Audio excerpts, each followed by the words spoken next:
ഇന്ന് ചെറുപ്പക്കാരിൽ പോലും കണ്ടുവരുന്ന ഒരു ജീവിതശൈലി രോഗമാണ് ഹൈ ബ്ലഡ് പ്രഷർ അഥവാ ഹൈപ്പർ ടെൻഷൻ എന്നറിയപ്പെടുന്ന സൈലൻറ്റ് കില്ലറായിട്ടുള്ള ഹൈ ബി പി.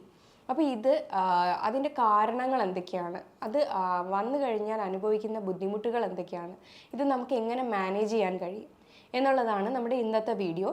എൻ്റെ പേര് doctor Sandra Ajith, medical officer, Prana nature care centre, കൊല്ലം.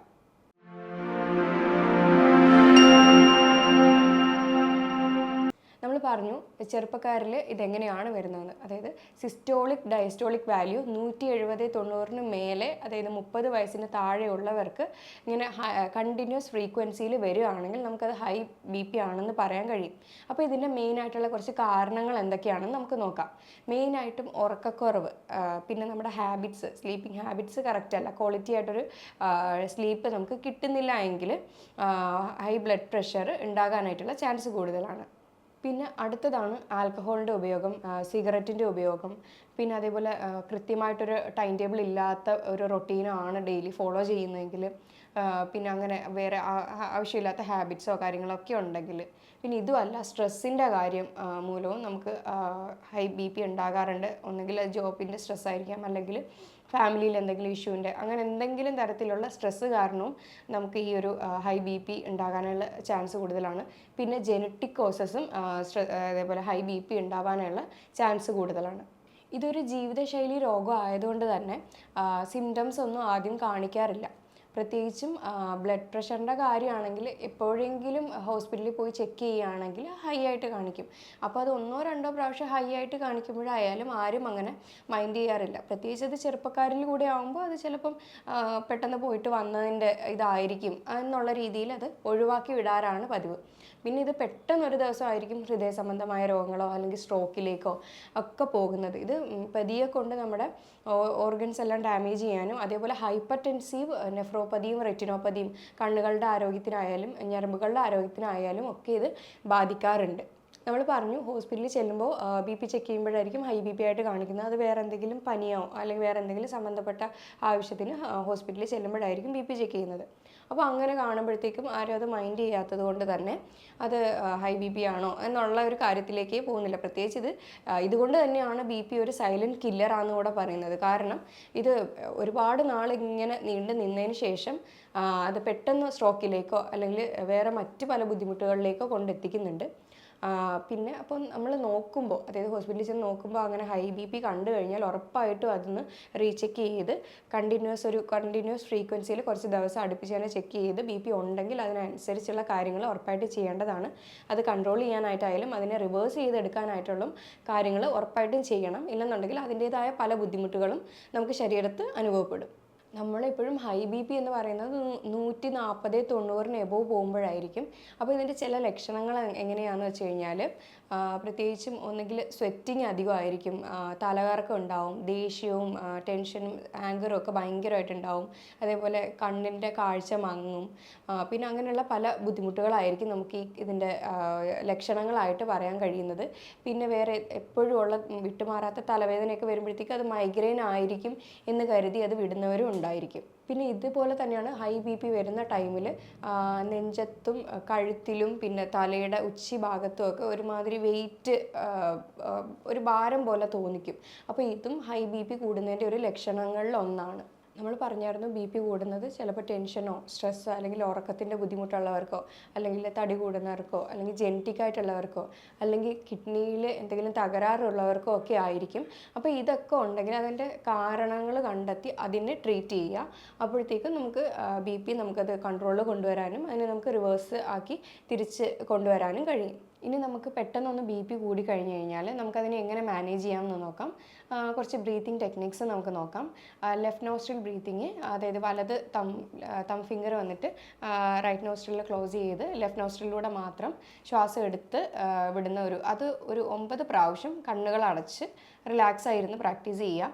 ഇനി ഇതുമല്ല, പിന്നെ പല്ല് ക്ലെൻച്ച് ചെയ്ത് വെച്ചിട്ട് അതിനകത്തൂടെ ശ്വാസം എടുത്ത് ഒരു 5-9 പ്രാവശ്യം, ഒരു 9 പ്രാവശ്യമെങ്കിലും മിനിമം ഡീപ്പായിട്ട് ബ്രീത്ത് പല്ലിനകത്തൂടെ ക്ലെൻച്ച് ചെയ്ത് വെച്ചിട്ട് എടുക്കാം. വാ മൂടിയിട്ട് മൂക്കിനകത്തൂടെ അത് പുറത്തേക്ക് വിടുക. ഇങ്ങനെ ബ്രീത്തിങ് എക്സസൈസ് നമുക്ക് പ്രാക്ടീസ് ചെയ്യാവുന്നതാണ്. ഇനി ഇതുമല്ല, തണുത്ത ഒരു ടവൽ നനച്ചിട്ട്, അതായത് ടവലെടുത്ത് നനച്ചിട്ട് അത് തലയുടെ മേലെ ഒരു 10 to 15 മിനിറ്റ്സ് അങ്ങനെ തന്നെ വെച്ചിരിക്കാവുന്നതാണ്. ഇനി പ്ലെയിൻ ആയിട്ടുള്ള ഒരു സ്ഥലത്ത് നമുക്ക് കൈകാലുകൾ നിവർത്തി വെച്ച് ശവാസന, ആ ഒരു ആസന നമുക്ക് ഈ ഒരു BP ഇങ്ങനെ കൂടുന്ന ടൈമിൽ നമുക്കത് ചെയ്യാവുന്നതാണ്. ഇങ്ങനെയുള്ള കുറച്ച് കാര്യങ്ങൾ ചെയ്യുമ്പോൾ തന്നെ സാധാരണയായി പെട്ടെന്ന് കൂടുന്ന ഒരു BP ആണെങ്കിൽ അത് കുറയ്ക്കാനായിട്ട് കാരണമാകുന്നുണ്ട്. ഇനി എന്തൊക്കെയാണ് ഭക്ഷണങ്ങൾ നമുക്ക് ഉൾപ്പെടുത്താൻ പറ്റുക എന്ന് നമുക്ക് നോക്കാം. പൊട്ടാസ്യം റിച്ച് ആയിട്ടുള്ള ഭക്ഷണങ്ങൾ ഉൾപ്പെടുത്തുക. സോഡിയം അധികം ആകുമ്പോഴായിരിക്കും ഇങ്ങനെ BPയുടെ ഇഷ്യൂസൊക്കെ കാണിക്കുന്നത്. അതൊന്ന് ബാലൻസ് ചെയ്യാനായിട്ട് പൊട്ടാസ്യം റിച്ച് ആയിട്ടുള്ള ഭക്ഷണങ്ങൾ കഴിക്കുക. ഉലുവ, പയറ്, പിന്നെ തൈര്, മോരൊക്കെ കഴിക്കാവുന്നതാണ്. അതേപോലെ വാൾനട്ട്സ് കഴിക്കാവുന്നതാണ്. ഇത് ബാഡ് കൊളസ്ട്രോളിനെ കുറച്ച് ഗുഡ് കൊളസ്ട്രോൾ കൂട്ടും. അതേപോലെ ബീട്രൂട്ട് ജ്യൂസൊക്കെ കഴിക്കാം, അത് നൈട്രിക് ഓക്സൈഡൊക്കെ റിച്ച് ആണ്. അതുപോലെ തന്നെ ഫ്ലാക്സീഡ് കഴിക്കാവുന്നതാണ്. ഫ്ലാക്സീഡും നല്ലൊരു ഭക്ഷണമാണ് ഈ ഹൈപ്പർ ടെൻസീവ് പേഷ്യൻസിന്. അതുപോലെ തന്നെയാണ് വെളുത്തുള്ളി. വെളുത്തുള്ളിയിൽ അലിസിൻ എന്ന് പറയുന്ന ഒരു കോമ്പൗണ്ട് ഉണ്ട്. ഇത് നമുക്ക് നന്നായിട്ട് ബ്ലഡ് വെസൽസിൻ്റെ അയവ് കൂട്ടാനും ഹെൽപ്പ് ചെയ്യും. നമ്മൾ പറഞ്ഞായിരുന്നു ബീട്രൂട്ട് കഴിക്കുന്നത് നല്ലതാണ്. ഇതിനകത്ത് കുറേ കെരാറ്റിനോയിഡ്സും അതേപോലെ നൈട്രിക് ഓക്സൈഡ് റിച്ച് ആയിട്ടുള്ളതും ഫ്ലേവനോയിഡ്സും ഒക്കെ ധാരാളം തന്നെ അടങ്ങിയിരിക്കുന്നുണ്ട്. സോഡിയം ശരീരത്തിൽ അധികമായിട്ട് വരുമ്പോഴാണ് ഹൈ BP ആയിട്ട് കാണിക്കുന്നത്. അപ്പോൾ ഇത് എക്സ്ട്രാ ഉള്ള സോഡിയത്തിന് നമ്മൾ ഇപ്പോൾ ഫ്ലഷ് ഔട്ട് ചെയ്യാനായിട്ട് പൊട്ടാസ്യം റിച്ച് ആയിട്ടുള്ള ഭക്ഷണങ്ങൾ കഴിക്കേണ്ടതാണ്. അത് എന്തൊക്കെയാണെന്ന് നമുക്ക് നോക്കാം. പൊട്ടാസ്യം റിച്ച് ആയിട്ടുള്ള ഫുഡ് എന്തൊക്കെയാണെന്ന് വെച്ച് കഴിഞ്ഞാൽ avocado, potato, kiwi, yoghurt, leafy Green's, beans, ഇതൊക്കെ നമുക്ക് ഭക്ഷണത്തിൽ ഉൾപ്പെടുത്താവുന്നതാണ്. ഇപ്പം നമ്മൾ അധികമായിട്ട് സോഡിയം കുറയ്ക്കാൻ വേണ്ടിയിട്ട് പൊട്ടാസ്യം കഴിക്കുമ്പോഴത്തേക്കും നമ്മുടെ ബ്ലഡ് വെസൽസ് ഒക്കെ ഒന്ന് റിലാക്സ് ആയി നല്ല ബ്ലഡ് ഫ്ലോ ഒക്കെ സ്മൂത്ത് ആവുകയാണ് ചെയ്യുന്നത്. ഇത് ബ്ലഡ് വെസൽസിനെ റിലാക്സ് ചെയ്യുന്നു. അതേപോലെ സെൽ ഫങ്ഷൻസ് എല്ലാം നോർമലൈസ് ചെയ്യുന്നു. അതേപോലെ തന്നെയാണ് നമുക്ക് വൈറ്റമിൻ സിയും വൈറ്റമിൻ ഇയും റിച്ച് അടങ്ങിയ ഭക്ഷണങ്ങൾ കഴിക്കുന്നത് നമ്മുടെ ഒരു പരിധിവരെ ഹൈ BP ഉള്ളവർക്ക് ഇത് ഹെൽപ്പ് ചെയ്യുന്നുണ്ട്. കാരണം അതിന് വൈറ്റമിൻ സി റിച്ച് ആയിട്ടുള്ള ഭക്ഷണങ്ങൾ എന്തൊക്കെയാണെന്ന് വെച്ച് കഴിഞ്ഞാൽ ലെമൺ, ഓറഞ്ച്, ഗുവ, പിന്നെ നെല്ലിക്ക, ഇങ്ങനത്തെ ഉള്ള സാധനങ്ങളൊക്കെ നമുക്ക് കഴിക്കാവുന്നതാണ്. അതേപോലെ വൈറ്റമിൻ ഇ റിച്ച് ആയിട്ടുള്ള ഫ്ലാക്സീഡ്, വാൽനട്ട്സ്, ഇതൊക്കെ നമുക്ക് കഴിക്കാവുന്നതാണ്. അതേപോലെ ബ്ലഡ് പ്രഷറുള്ള പേഷ്യൻസിന് ഫോളോ ചെയ്യേണ്ട ഡയറ്റുകളിൽ ഒന്നാണ് ഡാഷ് ഡയറ്റ് എന്ന് പറയും. DASH എന്ന് വെച്ച് കഴിഞ്ഞാൽ dietary approach to stop hypertension. എന്തൊക്കെയാണ് ഇതിൽ ലിമിറ്റ് ചെയ്യേണ്ടതെന്ന് വെച്ച് കഴിഞ്ഞാൽ ഷുഗറി ആയിട്ടുള്ള, പ്രോസസ്ഡ് ആയിട്ടുള്ള, ഒരുപാട് ഉപ്പ് ചേർക്കുന്ന, ഫാറ്റ് കണ്ടൻ്റ് ഒക്കെ അടങ്ങിയ ഭക്ഷണങ്ങളൊക്കെ മാക്സിമം ഒഴിവാക്കിക്കൊണ്ട് നമുക്ക് ഹൈപ്പർ ടെൻഷൻ എന്ന ഒരു ബുദ്ധിമുട്ട് തന്നെ നമുക്ക് സ്റ്റോപ്പ് ചെയ്യാനായിട്ട് കഴിയും. അതേപോലെ ഒരുപാട് പച്ചക്കറികളൊക്കെ നമ്മുടെ ഭക്ഷണത്തിൽ ഉൾപ്പെടുത്തുക, ഫ്രൂട്ട്സ് ഉൾപ്പെടുത്തുക, ലീഫി വെജിറ്റബിൾസ് എല്ലാം ഉൾപ്പെടുത്തുക, പയറുവർഗ്ഗങ്ങളൊക്കെ ഉൾപ്പെടുത്തുക. അപ്പോൾ ഇങ്ങനെയൊക്കെ ചെയ്യുമ്പോൾ തന്നെ ഒരുവിധമുള്ള ഹൈ BP നമുക്കത് മാനേജ് ചെയ്ത് പോകാനായിട്ട് കഴിയും. എപ്പോഴും BP മോണിറ്റർ ചെയ്യുന്നത് ഏറ്റവും നല്ല കാര്യമാണ്. ഹൈ BP ഉള്ളവരാണെങ്കിൽ അത് ഡെയിലി മോർണിംഗ് മോണിറ്റർ ചെയ്യുക. പിന്നെ ഇതുപോലെ തന്നെയാണ് നല്ല ഉറക്കം ഉറപ്പായിട്ടും വേണ്ടിയിരിക്കുന്ന ഒന്നാണ്. അപ്പോൾ ഉറക്കം തെറ്റുമ്പോഴും ഹൈ BP കൂടാമെന്ന് പറഞ്ഞായിരുന്നു. അതേപോലെ മറ്റൊന്നാണ് എക്സസൈസ് ചെയ്യുമ്പോഴത്തേക്ക് ഓക്സിജൻ സപ്ലൈ നന്നായിട്ട് ഇൻക്രീസ് ആവും. നന്നായിട്ട് ഇൻക്രീസ് ആകുമ്പോഴത്തേക്ക് ശരീരത്തിലുള്ള ഹൈ BP എന്തെങ്കിലും ഉണ്ടെങ്കിൽ അത് കുറയാനായിട്ട് സഹായിക്കുന്നതാണ്. ഇനി ഒബേസിറ്റി പേഷ്യൻസിനാണെങ്കിൽ ഉറപ്പായിട്ടും ഒരു വെയിറ്റ് മാനേജ്മെൻറ്റ് പ്രോഗ്രാം ചെയ്യാവുന്നതാണ്. ഒബേസിറ്റി ഉള്ളവർക്കും ഹൈ BP കണ്ടുവരുന്നുണ്ട്. കാരണം ഇതെല്ലാം ജീവിതശൈലി രോഗങ്ങളാണ്. ഇതെല്ലാം ഒന്നിനൊന്ന് കണക്റ്റഡ് ആയിട്ടാണ് വരുന്നത്. അപ്പോൾ നമുക്ക് എന്ത് ചെയ്യാൻ കഴിയും? അപ്പോൾ ഒന്ന് തന്നെ നമ്മൾ മാനേജ് ചെയ്യുമ്പോൾ മറ്റുള്ളത് നമ്മുടെ കൺട്രോളിൽ വരികയാണ് ചെയ്യുന്നത്. ഇനി ഒരു ഡ്രിങ്ക് പരിചയപ്പെടുത്താം. കാരണം നമുക്ക് BP കുറയാൻ വേണ്ടിയിട്ട് ഒരു ഡ്രിങ്കാണ്. ഒരു ആംല എടുക്കുക, അതായത് നെല്ലിക്ക എടുത്തതിന് ശേഷം കുറച്ച് അയമോദകം എടുക്കുക. അജ്വൈൻ സീഡ്സ് എന്ന് പറയും. അത് കാൽഷ്യം ചാനൽ ബ്ലോക്കറാണ്. ഇത് ബ്ലഡിലേക്ക് ഇറങ്ങുന്നത് തടയും. പിന്നെ ഹണി, വാം വാട്ടർ, ടേമറിക്, ഇതെല്ലാം കൂടെ നന്നായിട്ട് മിക്സ് ചെയ്തിട്ട് രാവിലെ എംപ്റ്റി സ്റ്റൊമക്കിൽ കഴിക്കാവുന്നതാണ്. ഇത് BP കൺട്രോൾ ചെയ്യാനായിട്ട് ഒരു പരിധി വരെ ഹെൽപ്പ് ചെയ്യും. ഇതിൻ്റെ കൂടെ എക്സർസൈസും ഉറക്കവും അത്യാവശ്യം നല്ല വെള്ളവും ബാലൻസ്ഡ് ഡയറ്റും ഒക്കെ ഫോളോ ചെയ്യുക. മറ്റെന്തെങ്കിലും അസുഖങ്ങളുള്ളവരാണെങ്കിൽ അതും കൂടെ കൺട്രോൾ ചെയ്ത് കൊണ്ടുവരാനായിട്ട് ശ്രദ്ധിക്കുക.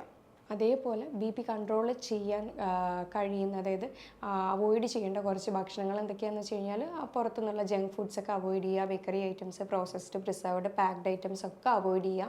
അപ്പോൾ ഇങ്ങനെ ചെയ്യുകയാണെങ്കിൽ ഒരു പരിധി വരെ നമുക്ക് ചെറുപ്പക്കാരിൽ ഉണ്ടാവുന്നതായാലും അല്ലാതെ അല്ലാതെയുള്ള മുതിർന്നവരിൽ ഉണ്ടാവുന്നതായാലും ഉറപ്പായിട്ടും നമുക്കതൊരു പരിധി വരെ കൺട്രോൾ ചെയ്ത് കൊണ്ടുവരാൻ കഴിയും. അത് നമുക്ക് റിവേഴ്സ് ചെയ്യാനായിട്ടും കഴിയുന്ന ഒന്നായിരിക്കും. അതുകൊണ്ട് ഞാൻ ഈ പറഞ്ഞ കാര്യങ്ങളിൽ എന്തെങ്കിലും ഡൗട്ടോ കാര്യങ്ങളോ ഉണ്ടെങ്കിൽ താഴെ തന്നിരിക്കുന്ന നമ്പറിൽ കോൺടാക്റ്റ് ചെയ്യാവുന്നതാണ്. ഇനി അടുത്തൊരു നല്ല ഹെൽത്ത് ടോപ്പിക്കുമായിട്ട് വീണ്ടും കാണാം. താങ്ക്